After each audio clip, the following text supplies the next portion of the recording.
place là où nous voulons être ce soir. C'est toi le seul à nous placer dans les lieux élevés, dans le lieu céleste en Christ, Seigneur. Nous croyons par la foi que nous y sommes. Nous sommes venus, Seigneur, oh Dieu bien-aimé, parce que nous savons, Père, que loin de toi, nous sommes morts. Loin de toi, nous sommes perdus. Loin de toi, Seigneur, nous sommes égarés. Et nous savons, Seigneur, que c'est de toi que nous vivons. C'est par toi que nous vivons, Seigneur. Oh Dieu, nous sommes heureux encore, Père, de bénéficier encore de ton souffle de vie ce soir. Seigneur, puisses-tu encore nous parler. Nous voulons que tu nous places dans les lieux élevés ce soir. Que tu nous gardes éloignés des choses de ce monde. Que tu nous élèves au-dessus des choses de ce monde. Au-dessus du péché. Au-dessus du mensonge. Au-dessus de l'amour de ce monde. Et que tu nous places dans les lieux célestes en Christ, Seigneur, où nous serons loin des choses de ce monde, Seigneur. Nous savons, Père bien-aimé, que tu es celui qui nous a aimés le premier et que tu veux, Seigneur mon Père, oh Dieu, nous mettre en nous ton image. Tu veux, Seigneur, que nous puissions te ressembler. Tu veux, Seigneur mon Père, que l'image qui est en toi soit en nous. Et le seul moyen, Seigneur, c'est par ta parole. C'est pourquoi ce soir, après t'avoir loué, après t'avoir adoré, après t'avoir glorifié, Seigneur, nous voulons maintenant nous rapprocher de ta parole. Nous savons qu'elle ne souffle aucune interprétation particulière. Puisses-tu encore, Seigneur, venir ouvrir cette Bible pour nous. Et que le Saint-Esprit, Seigneur, puisse nous accorder encore une portion de toi. Comme, Seigneur, ces Romains pouvaient dire, jamais homme n'a parlé comme cet homme. Seigneur, manifeste encore envers nous ta fidélité ce soir. Manifeste envers nous encore ton amour, Seigneur. Si nous avons trouvé grâce à tes yeux ce soir, visite-nous encore. Accorde-nous une portion de ta parole. Nous sommes venus à toi avec nos manquements, avec nos faiblesses, dans une vive attente, Seigneur, de recevoir encore de toi une parole qui pourra changer notre existence, une parole qui pourra changer notre nature, une parole qui pourra changer nos pensées, qui pourra changer tout notre être entier, Seigneur. Visite-nous encore, fais quelque chose de spécial ce soir. Nous savons que tu n'es pas un Dieu d'habitude, tu es un Dieu inhabituel, Seigneur. Tu fais ce que tu veux, quand tu veux, comme tu veux. Nous nous attendons encore à toi. Alors que nous apprêtons à lire une portion de ta parole, bénis-la, Seigneur. Viens nous parler, accorde-nous l'entendement spirituel. Plante-la dans nos cœurs par le Saint-Esprit. Dispose cette salle, dispose nos cœurs à t'écouter, Seigneur. Éloignons-nous la fatigue. Nous savons que la journée n'a pas été facile pour nous. Mais, oh Dieu, il est écrit que celui qui se confie à l'Éternel renouvelle ses forces. Même s'il est fatigué, il sera renouvelé. Puisses-tu renouveler encore nos forces ce soir. Parce que tu es le Dieu Tout-Puissant. Merci encore pour ton amour. Merci pour ta présence. Bénis ces moments, Père. Nous nous confions à toi. Au nom de Jésus-Christ. Amen. Prenons nos Bibles dans le livre de Josué.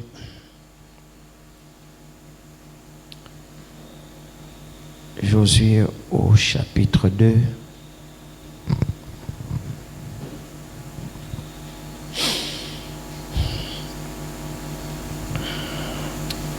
Josué chapitre 2, nous commençons à partir du premier verset.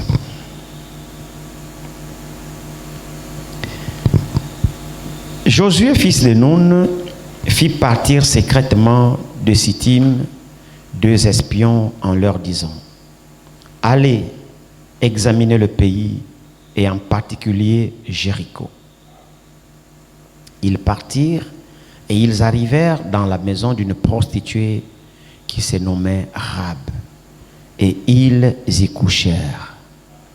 On dit au roi de Jéricho, voici des hommes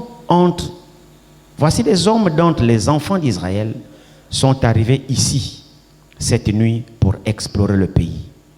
Le roi de Jéricho envoya dire à Rahab, fais sortir les hommes qui sont venus chez toi, qui sont entrés dans ta maison, car c'est pour explorer tout le pays qu'ils sont venus. La femme prit les 2 hommes et les cacha. Et elle dit, il est vrai que ces hommes sont arrivés chez moi, mais je ne savais pas d'où ils étaient. Et comme la porte a dû se fermer, de nuit, ces hommes sont sortis. J'ignore où ils sont allés. Hâtez-vous de les poursuivre et vous les atteindrez. Elle les avait fait monter sur le toit et les avait cachés sous les tiges de lin qu'elle avait arrangées sur le toit. Ces gens les poursuivirent par le chemin qui mène au gué du Jourdain et l'on ferma la porte après qu'ils furent sortis. Avant que les espions se couchent, Rab monta vers eux sur le toit et leur dit, l'Éternel, je le sais, vous a donné ce pays. La terreur que vous inspirez nous a saisis.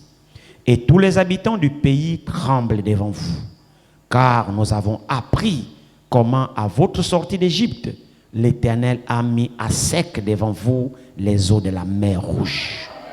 Et comment vous avez traité les deux rois des Amoréens au-delà du Jourdain, Sihon et Og, que vous avez dévoués par interdit. Nous l'avons appris et nous avons perdu courage. Et tous nos esprits sont abattus à votre aspect.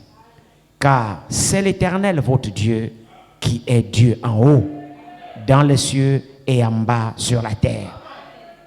Et maintenant, je vous prie, jurez-moi par l'Éternel que vous aurez pour la maison de mon Père la même bonté que j'ai eue pour vous. Que le Seigneur bénisse sa parole. Vous pouvez vous asseoir.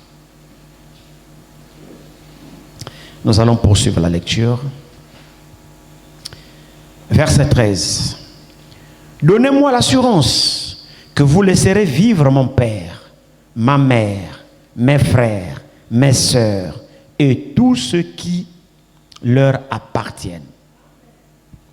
Et que vous nous sauverez la vie, vous nous sauverez de la mort. Ces hommes lui répondirent, nous sommes prêts à mourir pour vous, si vous ne divulguez pas ce qui nous concerne. Et quand l'Éternel nous donnera le pays, nous agirons envers toi avec bonté et fidélité. Amen. Elle les fit descendre avec une corde par la fenêtre, car la maison qu'elle habitait était sur la muraille de la ville.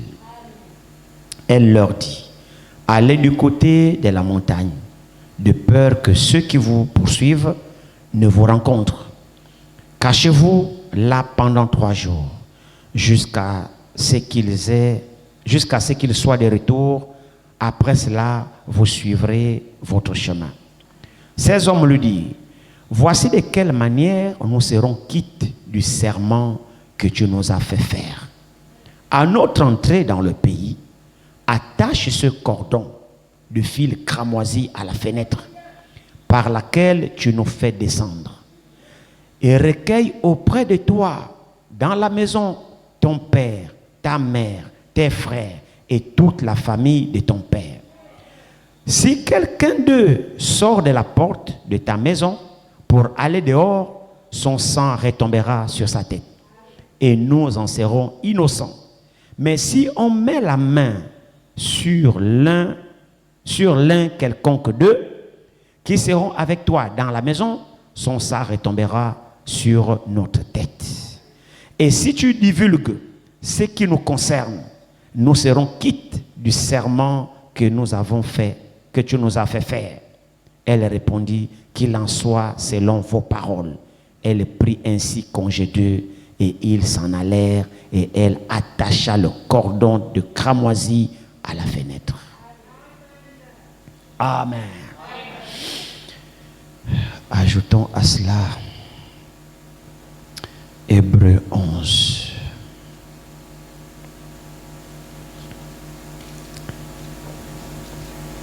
Hébreux 11.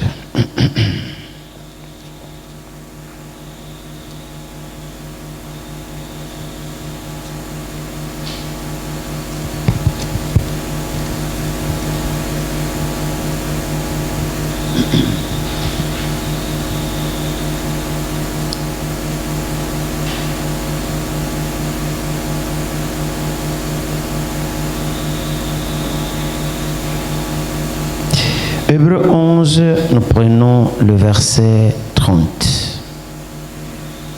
Hébreux 11, verset 30 à 31. C'est par la foi que les murailles de Jéricho tombèrent, après qu'on a eu fait le tour pendant 7 jours. Verset 31. C'est par la foi que Rab la prostituée ne périt pas avec les rebelles, parce qu'elle avait reçu les espions avec bienveillance. Amen. Nous voyons ce récit, évidemment, de la conquête du retour à la terre promise du peuple d'Israël sur leur terre que Dieu a promis à leur père Abraham, qu'ils séjourneront dans une terre étrangère et après cela, il descendra et il les délivrera, il les ramènera dans leur terre de promise. Alors, lorsque le temps est arrivé pour accomplir cette promesse, comme nous le savons, il a pris Moïse, qui était son instrument, il l'a envoyé pour accomplir sa parole. Le peuple est sorti d'Égypte, ils ont marché dans le désert par le chemin du Dieu. Ce n'était pas le chemin de Moïse, mais c'était le chemin choisi par Dieu. Et nous voyons que le chemin que Dieu a choisi pour le retour à la terre promise, ce n'était pas un chemin de roses, ce n'était pas un chemin facile. Nous découvrons que c'est Dieu qui a fait la promesse et c'était le peuple de la promesse. Et c'est Dieu qui est descendu, qui a envoyé Moïse pour délivrer le peuple. Et lorsque le peuple est sorti, la Bible nous dit que la colonne de feu partait devant et le peuple suivait la colonne de feu. Donc le chemin que le peuple passait dans le désert, ce n'était pas le chemin de Moïse et d'Aaron. C'était le chemin de l'Éternel. Et nous voyons que ce n'était pas un chemin facile, parce que c'était le désert, où il n'y avait point d'eau, où il n'y avait point de nourriture, où il n'y avait point de magasin. C'est bizarre que Dieu nous conduise par le chemin qu'il a choisi, mais que ça soit un chemin compliqué. Nous pensons peut-être que lorsque Dieu nous appelle, les choses sont faciles, comme c'est Dieu, bon, c'est Dieu, et puis tout est facile. Frères, détrompons-nous. Détrompons-nous. Pierre dit que comme il a souffert, Jésus, comme il a souffert dans la chair, quand il est venu, nous aussi, qu'il a appelé, soyons nous aussi armés de cette même pensée, de souffrir aussi comme lui. Et vous allez remarquer qu'aujourd'hui, les chrétiens n'aiment pas la souffrance. C'est pourquoi nous vendons le droit d'aînesse. Nous cherchons plus la facilité. Les églises, c'est la facilité. On pactise avec le diable parce que l'homme a horreur de la souffrance. Mais le chemin de Dieu, c'est le chemin de Dieu. Nous savons que le chemin choisi par Dieu, c'est un chemin difficile. Mais il devient facile quand nous nous confions en lui. C'est vrai que c'est un chemin rocailleux, mais c'est un chemin où Dieu demandait simplement à ses enfants d'avoir la foi. Frère, quand Dieu nous appelle, Dieu ne nous demande plus de compter sur notre intelligence. Dieu ne nous demande plus de compter sur notre propre pensée. Quand Dieu nous appelle, Dieu t'a appelé ma soeur, Dieu t'a appelé mon frère. C'est parce que Dieu connaît tes faiblesses, Dieu connaît tes manquements. Dieu sait que toi-même tu n'y arriveras pas. Alors si Dieu nous appelle, c'est pour que nous puissions compter maintenant sur lui. Donc que chacun maintenant abandonne ses voies et laissons Dieu nous conduire. Ce qui nous paraît difficile devient facile avec lui. Le chemin était difficile parce que le peuple voyait que c'était difficile. Mais c'était le chemin choisi par Dieu. Pourquoi? Dieu savait que c'était un chemin de rocailleux, mais Dieu s'est pourvu de nourrir le peuple, de donner à boire le peuple, de donner à manger le peuple. Amen. Alors par Moïse, Moïse a fait sa tâche, et puis Moïse est arrivé quelque part, là où sa mission est terminée. Dieu a dit à Moïse, écoute, tu ne sais pas toi qui feras rentrer ce peuple dans le pays. Dieu a fait montrer Moïse là à la frontière et Dieu a dit, regarde le pays au loin, mais tu n'entreras pas. Moïse a regardé le pays au loin, c'est un beau pays. Et là Moïse va intercéder, ô Éternel, laisse ton serviteur arriver voir. Il dit non, tu n'entres pas. Tu n'entres pas. Je permets que tu puisses voir, mais tu n'entres pas. Moïse a intercédé, Dieu a dit niet. Il dit c'est Josué qui fera entrer le pays, qui fera entrer le peuple dans le territoire. Alors Josué, investi de la mission divine, avec le peuple de Dieu, investi de la mission divine, comme je dis, avec la puissance de Dieu, parce que le même Dieu qui était avec Moïse a dit, je serai avec toi comme j'étais avec Moïse. Juste Josué 1, la première page. C'est là où Dieu donne la commission à Josué. Alors Josué va obéir, il va marcher avec le peuple. Il va aller de conquête en conquête, selon la promesse de Dieu. Parce que Dieu a dit, nul ne tiendra devant toi tant que tu existeras. C'est merveilleux, hein? Donc la promesse de Dieu sur Josué, c'est que durant l'existence de Josué, jusqu'à sa mort, personne ne tiendra devant Josué. Pourvu que Josué fasse ce que Dieu lui demande de faire. Et c'était quelle condition exigée à Josué? La condition de Dieu, c'est que ce livre de la loi qui s'éloigne point de toi. Et nous savons que le livre de la loi, c'est la parole. Donc que cette parole ne s'éloigne pas de toi. Médite-la. Quand? Le matin? Non. Jour et... Frère, s'il y a une chose où on ne doit pas se fatiguer, c'est la méditation de la parole. Nous ne savons pas ce que nous ratons quand nous ne méditons pas. Quand vous gardez vos Bibles fermées, vous ne la lisez pas. Frère, vous ne grandirez pas spirituellement. Ce n'est pas possible. Vous ne grandirez pas. C'est faux. Méditez la Bible. Prenez un temps, asseyez-vous, ouvrez un passage, lisez. Priez le Seigneur, lisez, faites-le. Il y a des bénédictions là-dedans. Comment vous grandissez? Vous n'allez pas grandir.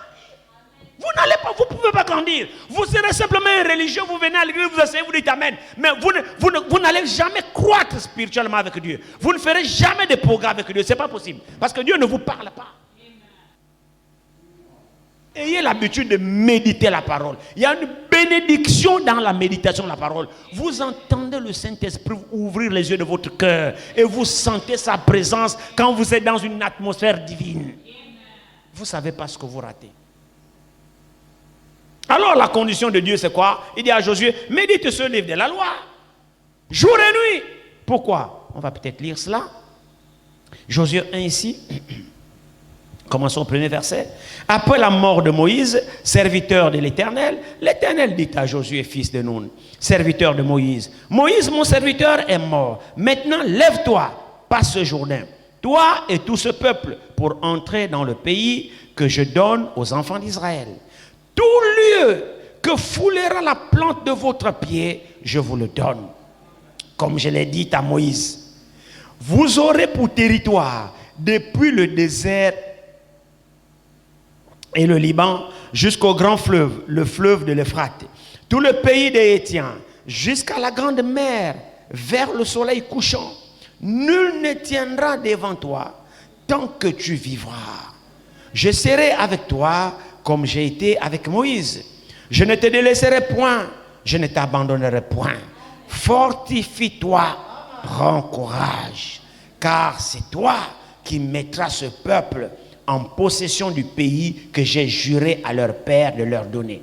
Fortifie-toi seulement et aie bon courage en agissant fidèlement selon toute la loi que Moïse, mon serviteur, t'a prescrite.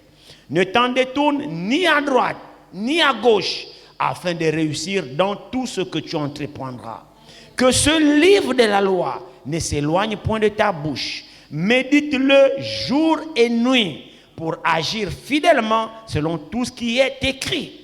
Car c'est alors que tu auras du succès dans tes entreprises, c'est alors que tu réussiras. Vous voyez d'où vient la condition de la réussite spirituelle? Je ne parle pas de la réussite matérielle, non. Moi, ce qui m'importe ici, c'est la réussite, la prospérité spirituelle. C'est en méditant la parole, c'est en vous consacrant. C'est là où vous aurez la réussite spirituelle. C'est là où vous croîtrez, vous prospérerez, vous ferez des progrès avec le Seigneur. Alors après que Dieu lui a donné cet ordre, ici, Josué est rentré en action. Il a commencé effectivement à rentrer, franchir les frontières et puis aller dans la terre promise. Il a commencé à partager le territoire, Et nous, comme nous savons, le pays était occupé, le pays était habité. Mais Josué a reçu l'ordre d'avoir la victoire de la part de Dieu. Et Josué, comme il croyait, il est parti de conquête en conquête, de conquête en conquête, de victoire en victoire, de victoire en victoire. Comme vous savez, vous tous. Nous allons arriver au vif du sujet. Alors, il va arriver, il a déjà conquéri d'autres Sion, roi de Bazan, et Gog, l'autre roi de Bazan, et Sion, roi de Og, ainsi de suite. C'était des grands territoires, hein, c'était des grands rois. Qu'à l'approche de l'arrivée de Josué, tout le territoire tremblait. Tout le monde tremblait parce qu'ils avaient des échos de ce que Israël faisait à leur approche. Alors maintenant, ils vont approcher de Jéricho. Ils vont arriver aussi à prendre Jéricho. Dieu va dire à Josué, tu prendras, voici j'ai livré Jéricho et son roi entre tes mains. Ne crains pas Jéricho. Mais sauf que Jéricho avait une particularité, Jéricho était fortifié par une muraille. Jéricho était entouré tout autour par une muraille, c'était infranchissable Jéricho. Mais Dieu va dire à son serviteur, ne crains pas, je te livre Jéricho et son roi. Alors Josué à l'approche de Jéricho, il va envoyer 2 espions. Il dit, allez explorer le territoire. Les 2 espions sont partis. Et quand les 2 espions arrivent, Jéricho c'était une ville de rebelles, une ville de péché, une ville de souillés, une ville pourrie Jéricho. Et dans cette ville, effectivement, vivait cette prostituée-là, qui s'appelait Rahab. Alors les deux espions arrivent à Jéricho, ils tombent où? Dans la maison de la prostituée Rahab. Rahab va les recueillir. Il y a beaucoup d'enseignements dans cette histoire. Rahab va recueillir les 2 Israélites. Il va les cacher. Alors le roi de la ville sont au courant que c'était un royaume, hein? Donc tous les habitants sont au service du roi. Donc le roi est informé de tout ce qui se passe. Alors on envoie la nouvelle au roi pour dire que chez la prostituée, la Rahab là, elle habitait quelque part, c'est une prostituée. Hein? Donc son travail c'était la prostitution. Elle était connue de toute la ville de Jéricho. C'était son boulot. Alors si c'était des hommes ordinaires, bon, elle avait l'habitude de recevoir les hommes parce que c'est sa vie. Mais là, ce n'étaient pas des hommes ordinaires. Ils ont su que non, ces gens-là sont 2 Israélites qui sont venus chez la prostituée. Alors on a alerté le roi. Le roi a dépêché les gens. Il dit non, allez-y dire à cette prostituée-là de faire sortir ces 2 espions. Je ne sais pas comment le roi a fait pour avoir la nouvelle. Comment il a su, j'en sais rien. Mais ce que je sais, c'est que dans un royaume, le roi est le premier à avoir des informations. Parce qu'il a des réseaux partout. Alors les gens sont venus pour dire à Rahab, fais sortir les espions. Alors il y a quelque chose qui va toucher cette femme, cette prostituée. Lorsqu'elle va recevoir ces 2 espions, prostituée de son état, avec sa vie souillée, elle va avoir le discernement que ces 2 hommes-là ne sont pas venus pour me draguer. Que ces 2 hommes-là ne sont pas venus pour comme mes clients de trop. 2 clients qui sont venus parce qu'elle vivait de ça. Mais malgré sa vie de prostitution, elle a eu un discernement que ces hommes-là ne sont pas comme mes clients. Que ces 2 hommes-là ne sont pas les habitants de Jéricho que je connais. Mais ces 2 hommes-là, ce sont des Israélites. Alors tout Jéricho avait les nouvelles d'Israël. Parce que frère, toute la contrée, les nouvelles d'Israël gagnaient toutes les contrées. Ce que Josué faisait, même depuis avec Moïse, les nouvelles parcouraient tous les habitants des alentours. On savait qu'Israël était un peuple redoutable et que rien ne leur résistait à leur passage.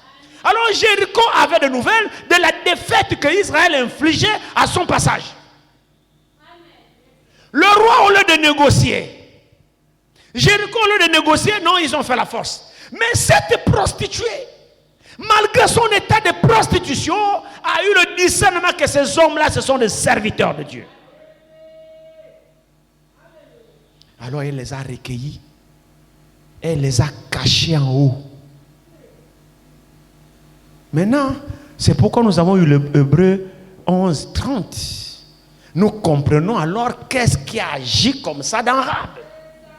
La Bible nous dit que c'est par la foi. Est-ce que l'église est là? C'est par la foi. Comment, quelle foi? Elle a entendu les nouvelles d'Israël. Elle a entendu ce que Dieu a fait au travers d'Israël. D'abord par Moïse. Il a fendu la mer rouge. Ils ont marché dans le désert. Ils ont mangé. La manne est tombée. Ils sont rentrés dans le pays. Ils tuaient tout le monde. Ainsi donc, les nouvelles leur parvenaient. Et elle-même rend témoignage. Elle dit, nous tremblons.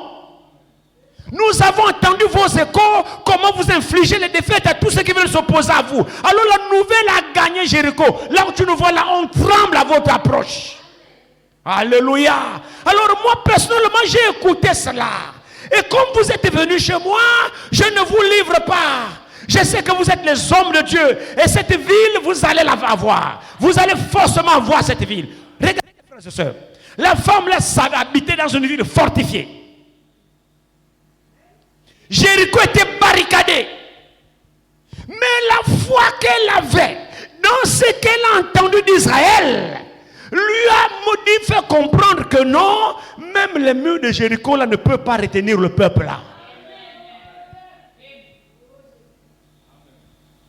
Ce qu'elle a appris d'Israël lui a donné la foi. Et quand elle a reçu ces gens-là, frères et sœurs, elle a su reconnaître le moment de sa visitation. Malgré son état de péché, malgré son état de prostitution, elle a su reconnaître son jour de grâce. Alléluia. Mes frères, c'est la vérité. C'est la vérité parce que regardez, ces hommes-là sont venus, mais les gens qui sont venus dire à la femme, fais-les sortir, ils auraient pu aussi comprendre parce qu'ils avaient des nouvelles que les deux-là sont des Israélites. Amen. Alors ils n'ont pas eu la grâce. Ils n'ont pas eu la grâce. Ils n'ont pas eu la révélation de pouvoir négocier. Malgré ce qu'ils ont appris de ces gens-là, ils n'ont pas cru. Mais Rahab, malgré son état, avait la foi. Elle a cru que rien ne retient ce peuple-là. Et quiconque s'oppose à ce peuple, elle voit l'échec.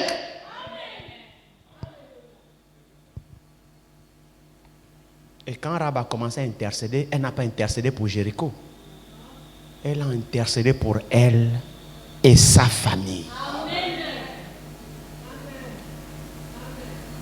Une femme prostituée n'est pas digne. Hein?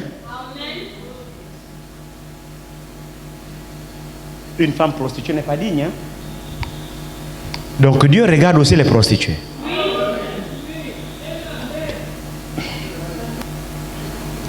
Dieu regarde les soulards. Dieu regarde les ivrognes. Frères et sœurs, le regard de Dieu n'est pas notre regard. Vous savez, à un moment donné, l'homme n'a pas de miséricorde. L'homme aime quand on lui fait miséricorde, mais lui ne sait pas faire miséricorde à l'autre. L'homme aime lorsqu'il dit aussitôt on fait. Mais Dieu n'agit pas comme ça. Le regard de Dieu n'est pas le regard de l'homme.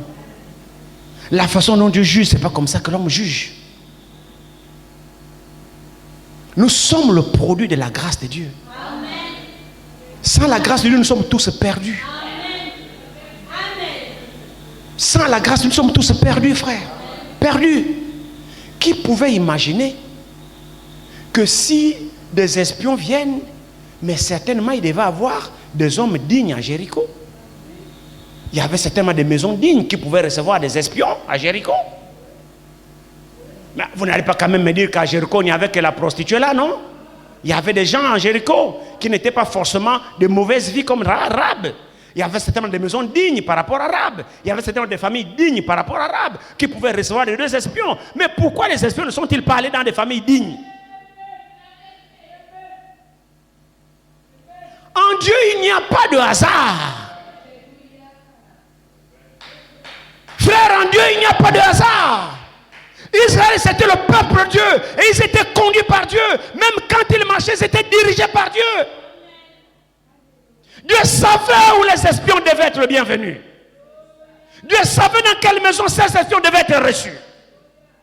Oh, que cela ne vous déplaise. Même si c'est une prostituée, c'est là-bas où Dieu a envoyé. Parce que Dieu voyait en la prostituée les dispositions de recevoir ses serviteurs. Oh, pour Jéricho, c'était une femme prostituée. Mais pour Dieu, c'était une femme croyante.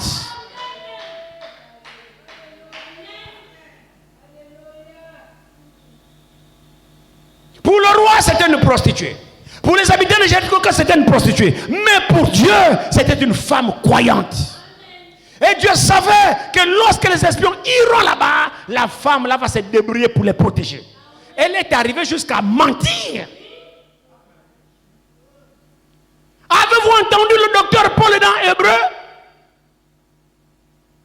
C'est par la foi qu'elle a fait cela. Donc Dieu n'a pas compté le mensonge de Rahab.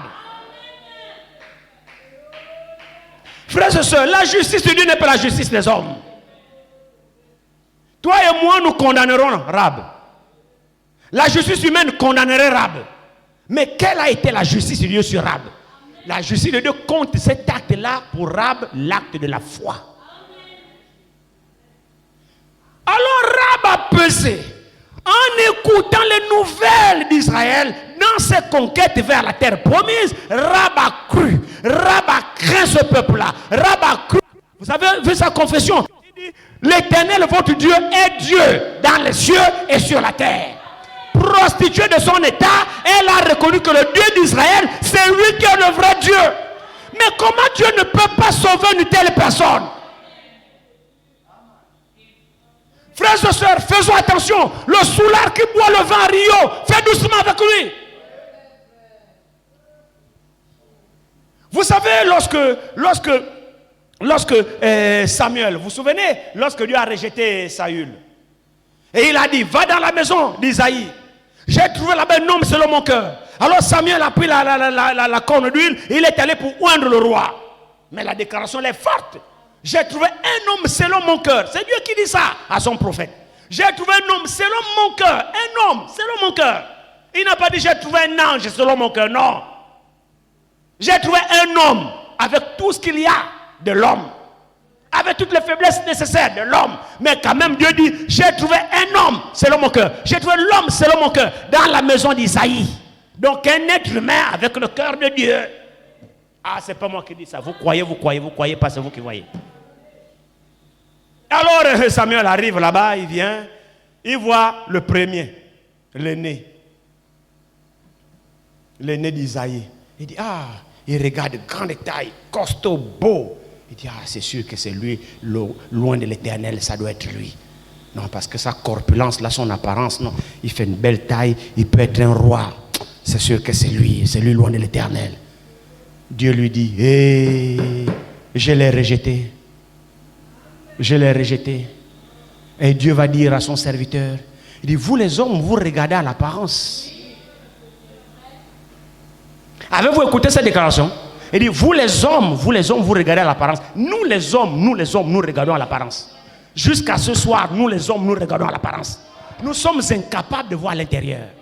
Et nous jugeons par apparence. Tous les jugements que nous faisons, les uns envers les autres, nous les jugeons par apparence. Aucun de nous ici ne juge en voyant l'intérieur. Parce que nous sommes incapables de voir l'intérieur.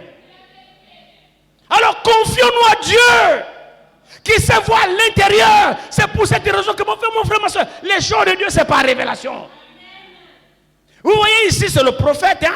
Malgré qu'il soit prophète, il ne savait pas voir. Il pensait que c'était l'homme de Dieu. Il s'est basé sur quoi? Sur la morphologie extérieure, ainsi de suite, par le bagage intellectuel, par sa corpulence, tout ça. Il dit, vous les hommes, vous regardez à l'apparence. Moi, Dieu, je regarde à l'intérieur. Celui que tu dis que je l'ai rejeté. C'était Eliab, il a rejeté. Il voit Shama, il dit peut-être que c'est lui. Il dit non, c'est pas lui. Tous les 7 sont passés. L'Éternel les a rejetés. Alors là, Samuel dit, oh, mais l'homme selon ton cœur, là, il est où? Tous les 7 fils de l'homme là sont là, tu as rejeté. Il est où? Vous voyez, tous les 7 n'avaient pas le cœur de Dieu. Mais le prophète pensait que c'est lui. Pensait, comme toi aussi. Tu penses, tu vois. Non, laisse tes yeux là, crève-les. Demande les yeux de Dieu. Et quand il a vu David, Dieu a dit, c'est lui. Amen. Frère, elle était prostituée. Mais pour Dieu, c'était une fille d'Abraham.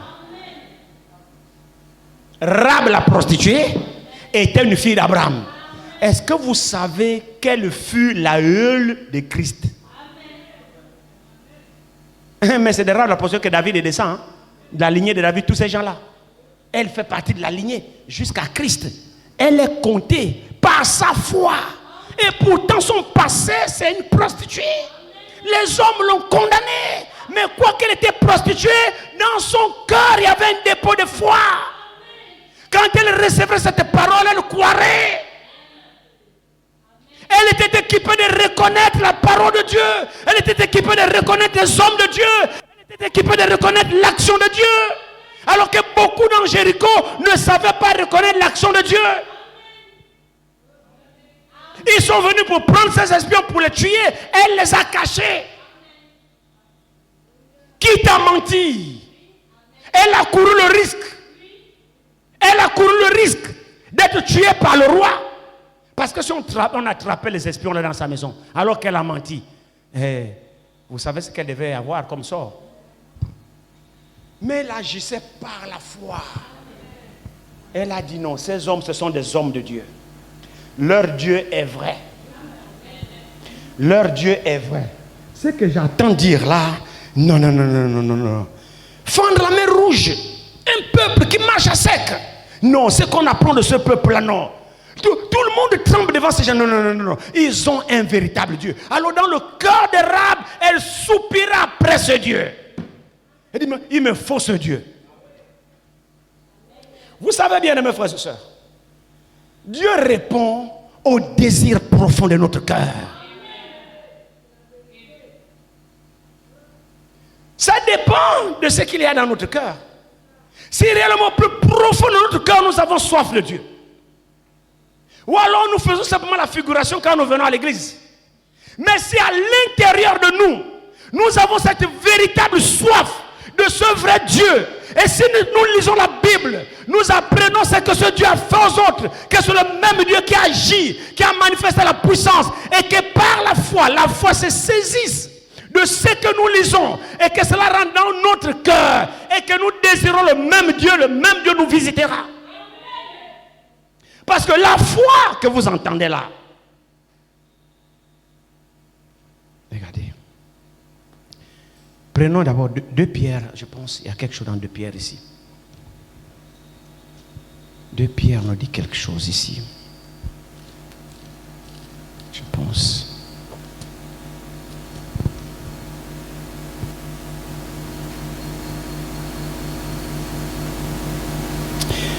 Pierre 1. Regardez. Commençons d'abord au verset 3 de 2 Pierre 1. Écoutez attentivement ce qui est dit ici. Sa divine puissance, dans d'autres traductions, il est dit, comme sa divine puissance nous a donné tout ce qui contribue à la vie et à la piété au moyen de la connaissance de celui qui nous a appelés par sa propre gloire, par sa vertu. Celle-ci nous assure de sa part les plus grandes et les plus précieuses promesses, afin que par elle, vous deveniez participants de la nature divine, en fuyant la corruption qui existe dans le monde par la convoitise. Verset 5. À cause de cela même, c'est le verset que je voulais partager avec vous.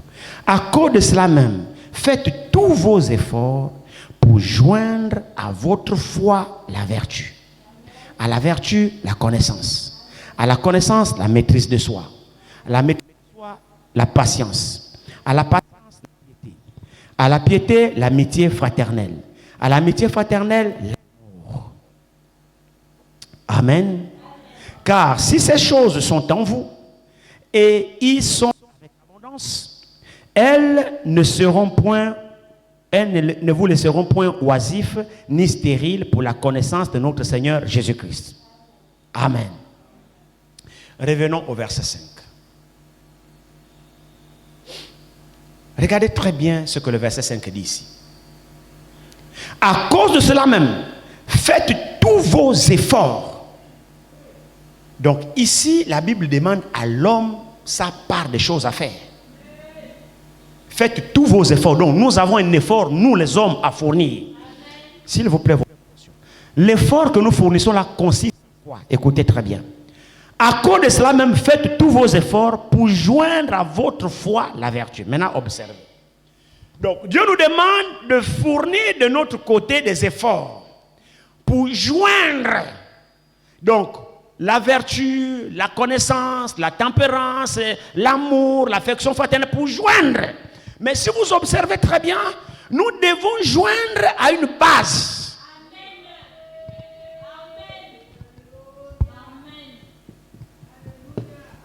Nous devons joindre toutes les autres vertus à une base. La base, là, c'est la foi. Maintenant, si vous observez très bien, on ne joint pas la foi. Non. On peut joindre les autres choses, mais la foi, là, on trouve ça où? On ne joint pas la foi. La foi est un don qui vient de Dieu. C'est une grâce. La foi, c'est une révélation. Donc, quand Dieu vous donne cette foi, c'est un don, c'est une grâce. Frère, croire en Dieu, c'est une grâce. Beaucoup ne croient pas. C'est la vérité, frères et sœurs. Je n'ai pas de la vraie foi. Je n'ai pas le semblant de quoi que nous on fait là. Semblant. Non. Je pas de la vraie foi, qui est une révélation qui vient de Dieu. Ça là, cette foi-là, ça vient de Dieu. C'est un don qui vient de Dieu. C'est pourquoi la foi n'est pas de tous. C'est un don qui vient de Dieu. Quand Dieu vous le donne, c'est la foi. Donc, Dieu vous donne la capacité de le croire. Maintenant, quand il y a cette foi-là, maintenant, ajoutez les autres choses. Ajoutez. Vous ne pouvez pas ajouter la tempérance, la patience, si vous n'avez pas d'abord le socle. La base, c'est la foi. La foi en quoi? La foi en Dieu. Donc la confiance totale, la ferme assurance totale qui est basée sur ce que Dieu a dit. Quand tu sais que c'est Dieu qui a dit, il y a quelque chose là-bas qui dit Amen. Et rien ne te bougera de là. Ça là, c'est un don qui vient de Dieu. Donc on ne joint pas la foi.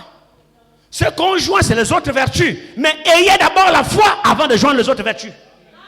L'effort qu'on nous a demandé de faire, ce n'est pas sur la foi. Non! Il n'y a pas d'effort à faire pour avoir la foi. La foi, c'est une révélation. L'effort que Dieu nous demande de faire, c'est sur les autres vertus. Et là, ça vient pendant des épreuves. Par exemple, la vertu de la patience. Faites tout pour joindre à votre foi la patience. La patience vient par l'épreuve. Alors, tu dois résister à l'épreuve pour avoir cette vertu. Hein? Est-ce que vous suivez quelque chose? Faites tous vos efforts pour joindre à quoi? À la foi. Ce n'est pas la foi, vous n'avez pas d'effort à faire pour avoir la foi. Non, la foi c'est un don qui vient de Dieu. C'est une révélation. Quand vous ne l'avez pas, vous ne l'avez pas. Vous ferez semblant d'avoir la foi. C'est pourquoi nous croyons que nous croyons. En fait, tu crois que tu crois. Mais au fond de toi, tu sais que tu ne crois pas. Frères et sœurs, la foi, c'est une révélation qui vient d'en haut. Quand vous l'avez sur le socle.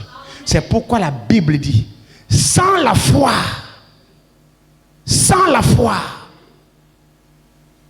comment tu as la tempérance alors que tu n'as pas la foi? C'est une fausse tempérance. Comment tu as la patience, tu n'as pas la foi? C'est une fausse patience. Comment tu as l'amour, tu n'as pas la foi? C'est un faux amour. Combien nous imitons l'amour ici? L'amour hypocrite. On fabrique, on aime les frères, mais derrière on critique les frères. On se bouffe, on se critique. Mais quand même l'amour, ayez l'amour. Mais tu n'as pas d'abord la foi. C'est pourquoi même l'amour que tu fabriques là ne tient pas, parce que c'est comme un ciment qui colle. Il faut d'abord qu'il y ait la foi. Maintenant, l'amour là, c'est l'amour de la foi. Donc c'est le véritable amour. Mais au départ, tu ne crois pas. Tu penses que tu crois, mais en fait, tu ne crois pas. Alors Rahab avait cru. Donc tout ce qui motivait l'action de Rahab, c'était la foi dans ce qu'elle avait appris du Dieu d'Israël. Alléluia. Vous voyez, notre état n'a rien à voir. Nous devons comprendre la grâce que nous avons reçue. Nous devons comprendre que Dieu aussi nous a aimés. Nous devons comprendre que Dieu aussi est descendu et nous a visités. Dans notre bassesse dans laquelle nous étions, que Dieu, l'œil de Dieu nous a localisés aussi. Le regard de Dieu nous a localisés. La grâce de Dieu nous a localisés. Et il nous a appelés par notre nom. Et il nous a donné la révélation de croire en lui. C'est pourquoi ce soir, celui qui sait qu'il croit, il doit être heureux.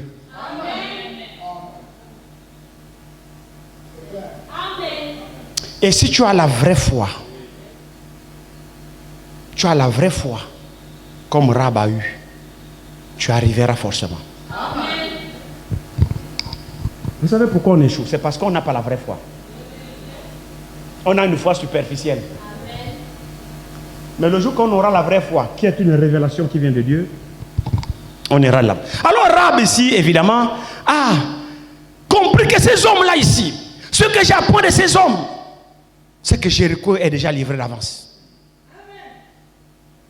Alors Rab a cru. Rab a dit, oh, quelle grâce que ces hommes-là soient venus chez moi. Oh, certainement Rab, quand elle a appris qu'Israël est en route, elle commença à trembler. Elle le révèle, hein? Elle commença à trembler, dit, j'irai où avec ma famille? Israël arrive. Ce que j'apprends qu'ils ont fait là, quel peuple redoutable. Elle a commencé à craindre dans son cœur. Je ne sais pas comment vous transmettre ça.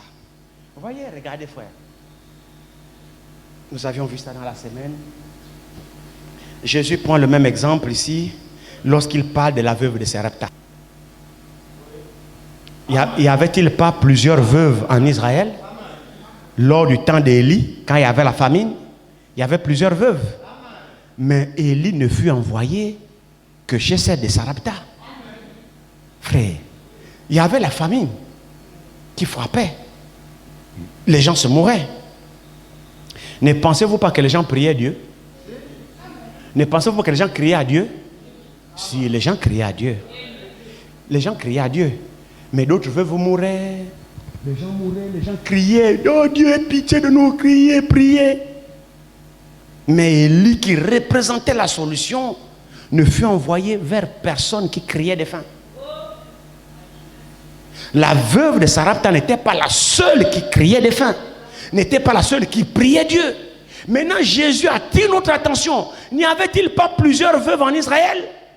Et pourtant, Élie ne fut envoyé que chez celle de Sarepta. Pourquoi?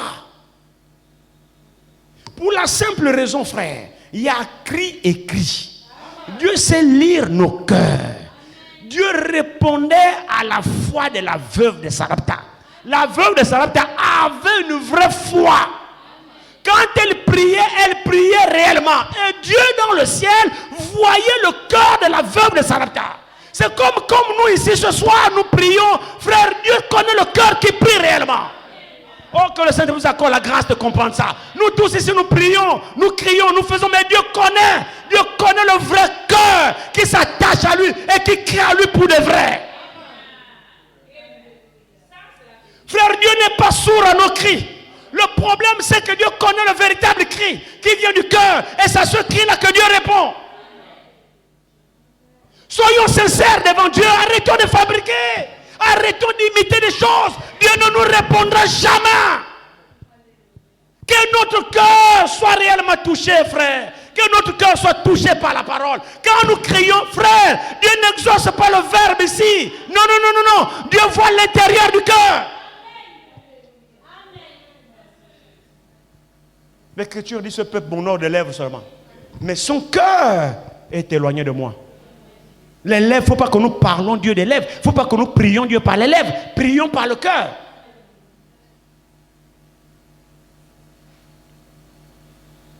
Alors la veuve, Rab, la prostituée, a cru. Elle a cru. J'aime bien ce passage-là. Retournons un peu. Regardez la confession de Rab. Regardez un peu la confession de Rab. Et vous appelez ça prostituée? Une prostituée qui craint Dieu? Vous pensez que cette prostituée-là devant Dieu, elle est encore prostituée? C'est les difficultés de la vie qui l'ont amené à se prostituer. Mais dans son cœur, Dieu a justifié sa foi. Il dit ici, regardez très bien ici, il dit,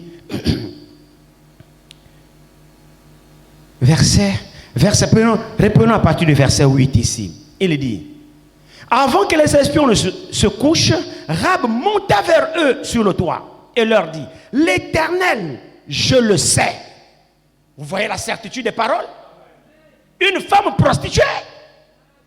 Écoutez bien, frère, une femme prostituée. C'est-à-dire, cette certitude qui est dans Rab. Toi-même, tu n'as même pas cette certitude-là. Elle dit ici, avant que les espions se couchent, Rab monta vers eux sur le toit et leur dit, l'Éternel, je le sais, vous a donné ce pays. La terreur que vous inspirez nous a saisis. Alléluia. Frère, ce Dieu-là, est-ce qu'il est terrible? Est-ce qu'il est terrible? Est-ce que sa terreur nous inspire aussi? Parce que la façon que nous jouons avec lui là, je ne sais pas si on n'a pas entendu parler aussi que ce Dieu-là aussi est un feu dévorant. Ou bien on ne nous a jamais dit que ce Dieu-là soit aussi un feu dévorant. On ne nous a jamais enseigné ça. Que Dieu n'est pas seulement bon. Le Dieu bon là, c'est également, il a aussi l'autre face de la médaille. C'est que c'est un Dieu, est un feu dévorant. L'autre revers de la médaille, il est bon. L'autre revers de la médaille, c'est que c'est un feu dévorant. Il faut que les aspects de ce Dieu nous soient présentés. Alors elle dit ici, la terreur que vous inspirez nous a saisis, et tous les habitants du pays tremblent devant vous, car nous avons appris comment à votre sortie d'Égypte, l'Éternel a mis à sec devant vous les eaux de la mer Rouge. Amen. Nous avons ça aussi. Il y en a qui me regardent et qui ne semblent pas comprendre. Est-ce que nous aussi on a appris ça? On nous a appris ça aussi. Bon, maintenant le problème c'est que, est-ce que nous croyons ça? Parce que Rab a cru. Rab a entendu parler, Rab a cru. Et quand Rab a cru, Rab a mis en pratique ce qu'elle a entendu. Approuvé par son action qu'elle a posée.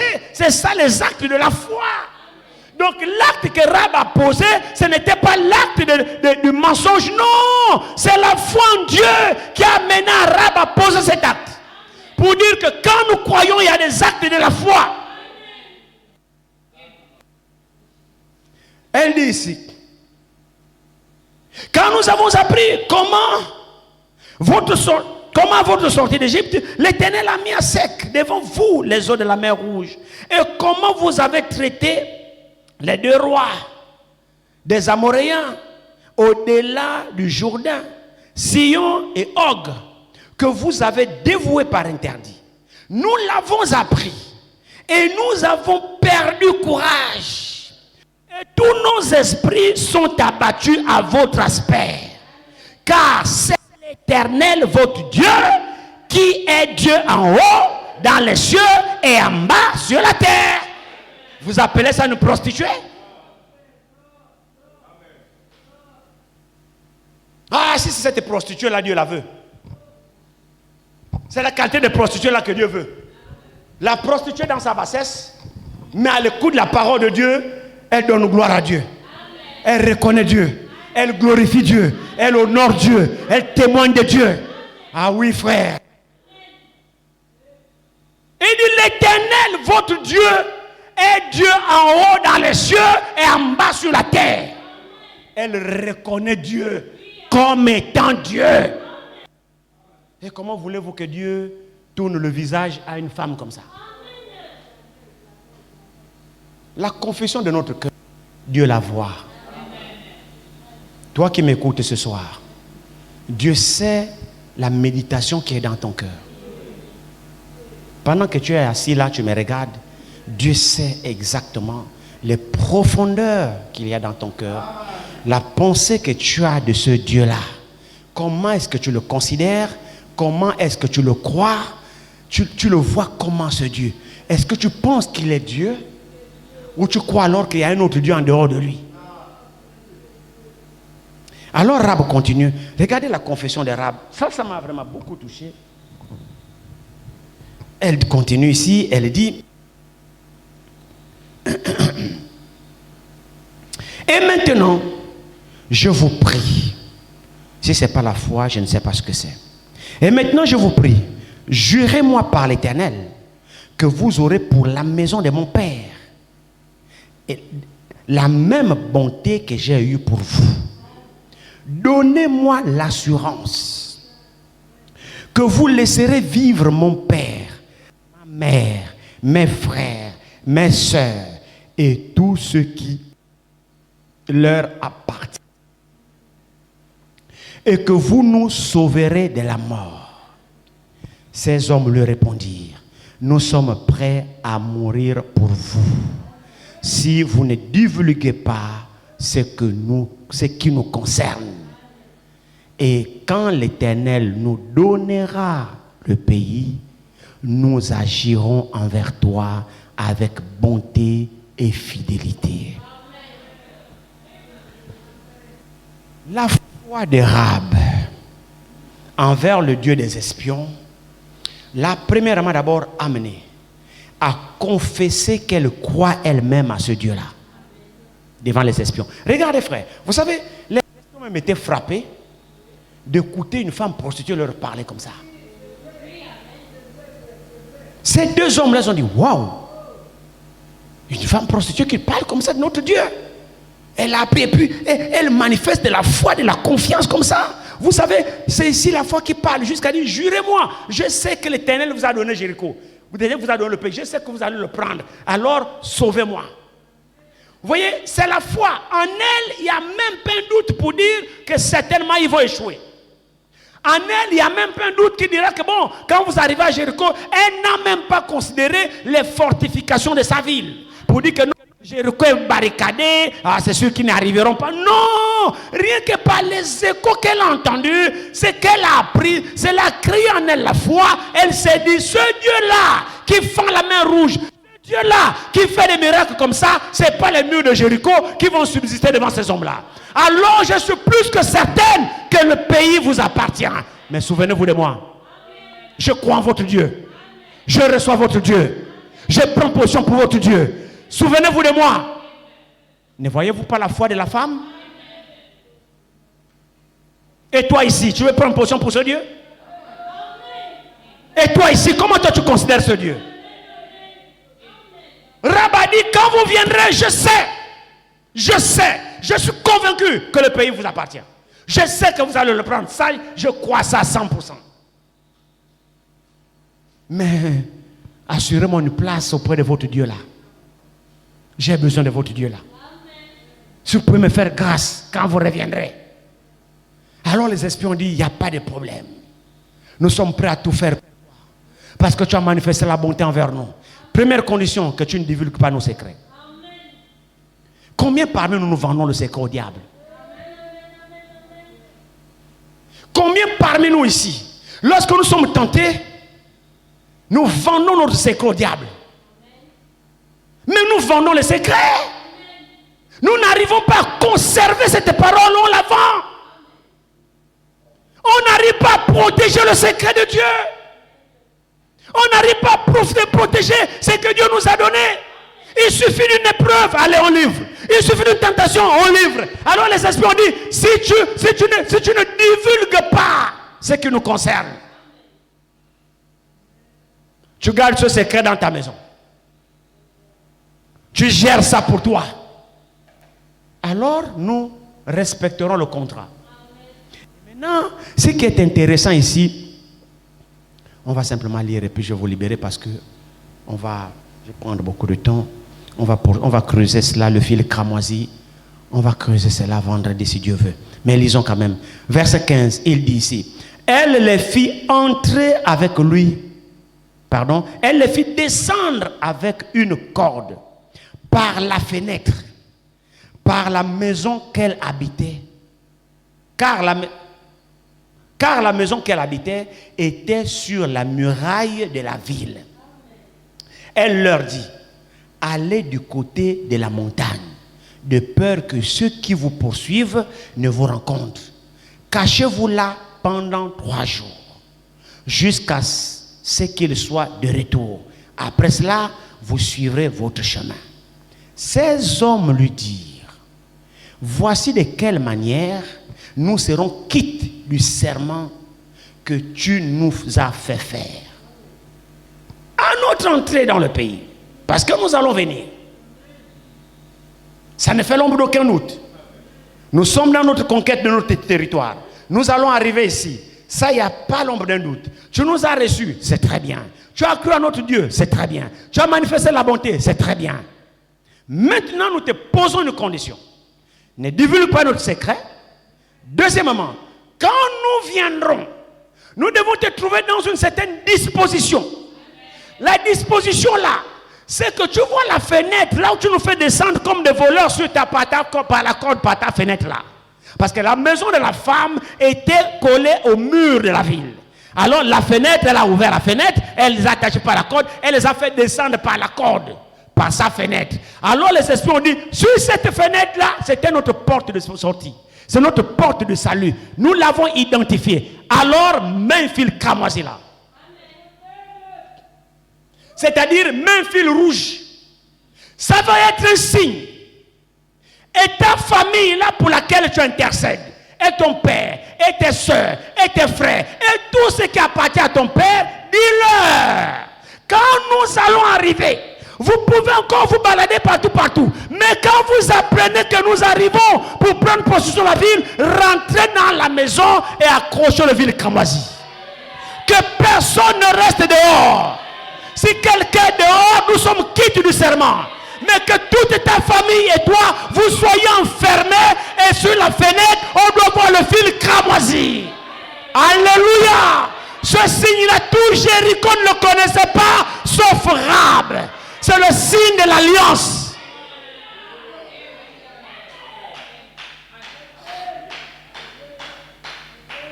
Tout Jéricho ne savait pas ce qui s'est passé. Mais Rahab seul a réussi à tisser une alliance avec Dieu et à sauver sa maison. Le signe sur le fil cramoisi. Le fil cramoisi typifie le sang de Christ. Malgré qu'elle était prostituée, sa foi l'a sauvée. Alléluia. Frères et sœurs, c'est le même Dieu qui nous a visités. Par cette foi, elle est devenue l'aïeule de Christ.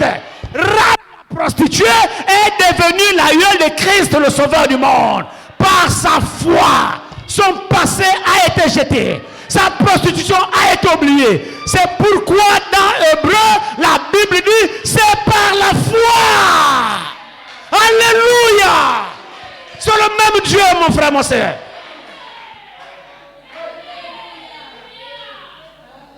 Que Dieu vous bénisse.